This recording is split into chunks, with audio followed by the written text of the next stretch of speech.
নরসিংদীর মাধবদীতে হেরিটেজ রিসোর্টে 1994 সালের এসএসসি ও সম্মান শিক্ষার্থীদের আয়োজনে পুনর্মিলনী অনুষ্ঠিত হয়েছে।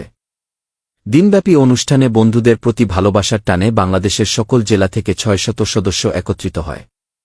নিজেদের মধ্যে আনন্দদুঃখ ভাগাভাগির জন্য এ অনুষ্ঠানের আয়োজন করে বলে জানান আয়োজকরা।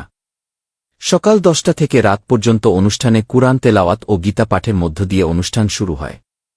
একসাথে খাওয়া দাওয়া, আলোচনা সভা, সাংস্কৃতিক অনুষ্ঠান সহ ভাব বিনিময় হয়।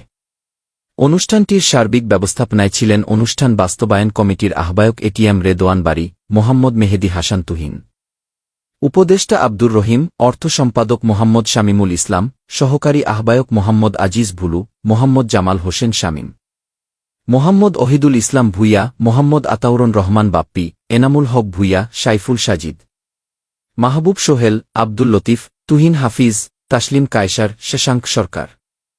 এ সময় আরও উপস্থিত ছিলেন মোহাম্মদ শাহিন, আবুল হাসনাত মাসুম, খোরশেদ আলম, আনোয়ার হোসেন আনু, ছাদেকুর রহমান গাজী, ইকবাল হোসেন প্রমুখ।